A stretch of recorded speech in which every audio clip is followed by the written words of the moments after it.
Welcome to Paranormal or Reality. On today's video, we explore some stories surrounding the Hat Man spirit that appears out of nowhere, along with a haunting encounter with Dog Hound from Hell. Now make sure to like and subscribe for more content like this. Let's begin. I was sitting in my car midday when I looked out my window. I noticed my eyes were perceiving a pink tint over my surroundings, and in that pink tint, about 50 feet away, was a man with hat and a trench coat watching me in the distance. I briefly looked away because the pink tint I was seeing startled me. When I looked back after a split second, the pink tint was gone, and so was he. That night I was driving home from work. It was dark, and I was on a back road in the country. No lights around me, car interior was completely dark. In my rearview mirror, I see the silhouette of a man with a hat. The silhouette is darker than the darkness in my car. It was clearly defined. This time, disappearing after a longer pause of what felt like mutual recognition. It is my opinion the Hat Man is connected to shadow people. I have seen shadow people my whole life and learned from a young age that if you don't show fear and try to stare at them head on, they will disappear. They look for fear, I believe, and are curious about those who either do not show fear or have an abundance of it. Just my 2 cents. There are a few online communities for the Hat Man. Most folks report seeing him after being abruptly woken up or even just in the darkness of their bedroom. But I've also heard tales, in addition to my own, of people seeing this hat-wearing figure in different parts of the day. Those are the extent of my experiences. Just manage your fear. Take ownership of your space and find a cleansing ritual if you are concerned.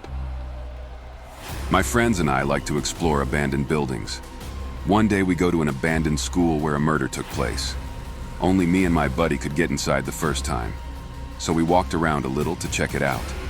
5 minutes tops. As we're standing in a classroom, my buddy tells me, "I'm going to go let them know we got to come back with a tool." I said, "Okay, I'm going to hang here for a minute." After my buddy walked out, I stepped into a closet that was shared by 2 classrooms. As soon as I get into this closet, I get the feeling like I shouldn't go into the other classroom. But it's dark. I'm by myself. These feelings are rational, right? Anyways, I peek my head in the door, tell myself it's the same as the others, and turn around. While walking out of the closet, I heard what sounded like nails tapping a metal desk that got increasingly violent. I ran the hell out of there screaming my buddy's name. Stupid. I know, but I wanted answers. We went back to see what that was. This time, we got everyone in. While we're in the gym, we hear stuff falling from the ceiling. About 3 or 4 more things fall before I catch something with my flashlight arching in the air. If it's coming from the ceiling, it should be straight down. No, this was arching like it was being thrown. Up and then down. This went on for about 20 minutes before it stopped. We moved to the classrooms on shared closet where I heard the finger taps. It was quiet until I got the idea to start throwing stuff down the hallway. I grabbed a piece of debris, walked to the door, and threw it down the hall. I started thinking nothing was going to happen, and as soon as I turned around, it was thrown back. I did this for about 10 minutes before it stopped again. I don't know if I got this thing mad or what, because the last thing it do sounded like it could have put us in the hospital. Then it ghosted us. Yes, that's a terrible joke. In all seriousness, though, it stopped after that powered pitch. We ended up leaving after about half an hour of no activity. Now don't get me wrong, I was scared. But this was something that you don't see every day. This was the experience that made me a believer in an afterlife. In my hometown, there's this old railroad track that's mostly reclaimed by tree-lined marshland. The track was still above water, unless we had flood, and ended at a graveyard near an industrial estate. It cut maybe 20 minutes off our walk back from town. At the midway point, there's a bridge with trees cut out for the river to go through, letting the lights of the city shine through. When you are on that bridge, you've got basically a weird yellow, almost spotlight piercing the dark. You can see it shining a good 10 minutes away due to how straight that bit of path is. One day, a bunch of us are walking home after a movie and are taking this path because it saves time. Honestly, We're probably hoping to get lucky with the girls in the birdwatching huts. We're laughing and joking. The group is kind of spread out with everyone moving up and down between the mini-groups. We pass over the bridge with no issues, except my friend's shoelace has come undone, and he wants to get it sorted. He's had a bad time recently with a breakup, and didn't want to fall or anything. I hang back with him, and we're chatting away maybe 20 steps away from the bridge with the light behind us. When he's done, we start to walk back. We've gone maybe 10 steps when there's a yell from the group. It's not a good one. They're silhouettes in front of us at the moment, barely recognizable as shapes against the darkness, but you can just about see one of them, later revealed to be 3 of them, pointing at us. "Run," they said. There's a time in horror movies where you hear that, and just run. To me, it wasn't a command to follow through, it was a source of confusion. Why run? We weren't that far behind, unless we had to run from something, but what though? The sound that came from behind me cut off. You ever seen a dog that's angry and growling, but trying to pull that back? They do that sort of burbling growl. It was that, but from a much larger throat. We turned as one and saw it. It was black with the light from the moon framing it. It was a dog whose head came up to my chest. I'm 6 feet, seeming to be shaped like a German shepherd, but pure black, with no defining features that could be seen. It was climbing up the bank from the river underneath the bridge. Most terrifyingly of all, even more so than the horrible noise coming from its mouth, were the eyes shining red through the darkness. I've seen that effect used in video games in the quarter century since this. That's not what was happening here.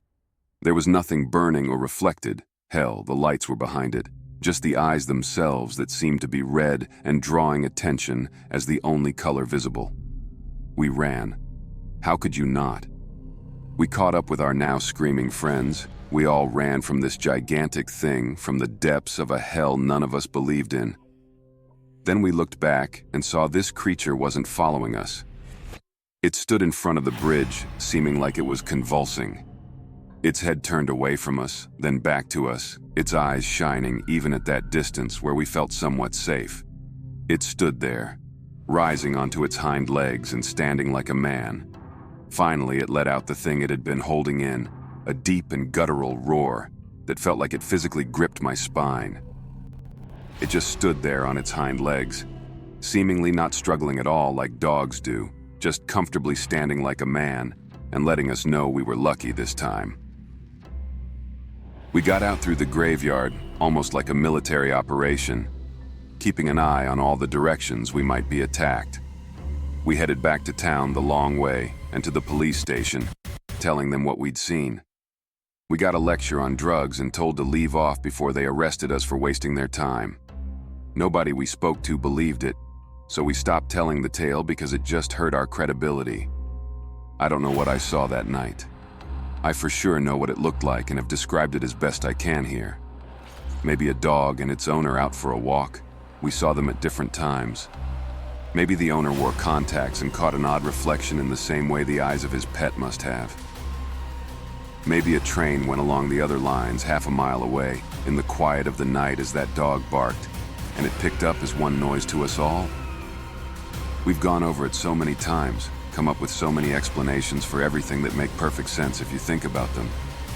But the number of things that have to line up perfectly for all that to be true, I don't know what I saw, and I want to believe it was something normal our excited minds blew up. But it still bothers me to this day, and I never again walked the tracks. On a few occasions in my last house, I had some very strong activity, confirmed by a good friend. I woke up one night to a little girl in a frilled type of dress, I'd say about age 6, standing about 4 feet from me. I didn't feel scared by her.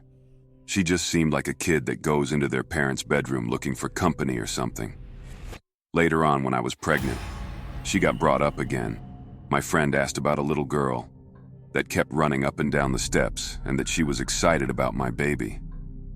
After I first saw the little girl, there were a few occasions I woke to see, on my husband's side of the bed, a dark shadow.